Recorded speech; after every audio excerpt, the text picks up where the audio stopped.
in the name of Allah, Rahman Rahim. Surely the man is in loss except those who believe and those who do righteous works and those who advise stand for the truth and those who recommend for the patience. And tonight is the night of Ashura. Tomorrow is the day of Ashura. Ashura is a great day in our year in which so many things happen from Prophet Adam alayhi salam until the Prophet Muhammad and his family. And one of the greatest thing happened on this Ashura. Something great happened that the family of the Prophet Muhammad sallallahu alaihi wasallam, they give their sacrifice for Allah to show to the world that if you are standing against injustice, you don't need to surrender, and then you have to either to win or to give your life. And that was a great example. There is no such example in whole mankind that the grandson of Prophet Muhammad Imam Hussain and all the family members, they give. And they have a great honor, and they have a great honor in the day of judgment in paradise also. He refused, known for his principle, like stand against injustice and against the injustice of Yazid and his martyrdom. He refused to pledge the allegiance to the corrupt rule of Umayyad, the Yazid, and just one word that I accepted is him, or just to surrender, he can save the life of himself and his family, and also to save his other members to be captives. But he want to give a good example that not to surrender against injustice and to stand for the justice. And that's what will always happen in our lives.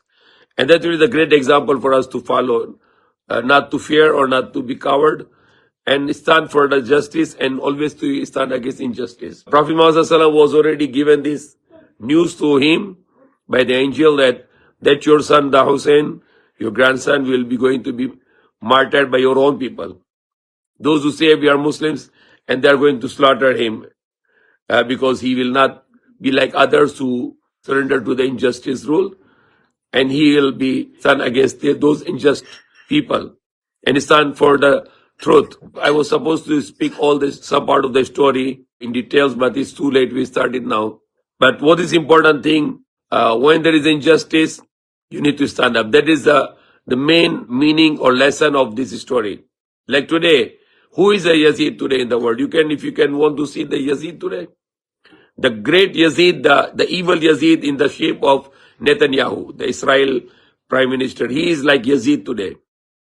Yesterday the Yazid was Fir'aun when he was killing the Bani Israel. He was slaughtering the sons of Bani Israel, the Fir'aun, the Pharaoh in Egypt. Today the Netanyahu, he become the Pharaoh now. He become the Pharaoh and he become the Yazid.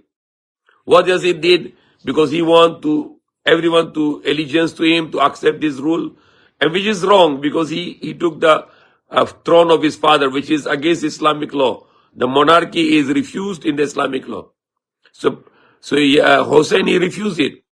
But he wanted to insist him to accept the allegiance. And he cannot let the son of Prophet Muhammad to be surrendered to his fear or whatever. So now they give their lives. What he did else, he also bloodshed in Medina. He killed the thousands of women there, and then he also attacked the Makkah. There is no one, any evil person in the whole Ummah of the Prophet Muhammad than him. He was the heinous, dirtiest, filthiest human being who did all the wrong in his life just because of his power. And if we can give the example of another brother of Hussein was Hassan, who was already the powerful ruler, who ruled almost the whole world. And he gave away his power because there was no hunger of power for them. They were the family of Prophet Muhammad. There is no hunger for them. He gave to Muawiyah, and Muawiyah was taken control for 20 years the rule, and then they were monitoring if he go against the rule of Islam, they will topple him. But he did not go against the rule of Allah, so he was continued. But what the Muawiyah did wrong, he bring the monarchy in the Islamic system, appointing his son as a monarchist. And he was corrupt, he was evil, he was unjust, and he was not implementing the law of God on the earth. So that was a reason that the family of Prophet Muhammad to stand against him. There were thousands of people who want to allegiance in Iraq. They were traveling there, but before they can reach there, they all were backed out and they betrayed to Hussein. But Hussein didn't back out. He did not fear, and then he just go ahead. Most of them, they defect from him. He was only with 72 people, with his, most of them as family members. And he fought with courageous, and 3 days of thirst and hunger. Still they fought with courageousness, and then finally they were martyred, and then female members were captive, and one of his son, Zainul Abidin, from him, his generation goes on, and then from that generation will be continued on the day of judgment. And then later, the Yazid was given the very bad death, a punishment from Allah, and all those who were culprits for this war, they were punished by the Mukhtar, one of the son of the companion of Prophet Muhammad from Taif, and he war against them, he revenged from all of them, and to throw them they will be thrown in the hellfire on the day of judgment. So a very important thing that we need to learn from it. Any moment when you will see that you have to hide the truth and you have to go against the truth, or you have to go against the injustice, then you can always remember the story of Hussein. Never to be afraid to stand against the evil, and always be stand for the truth and justice, and always be stand against the injustice and false.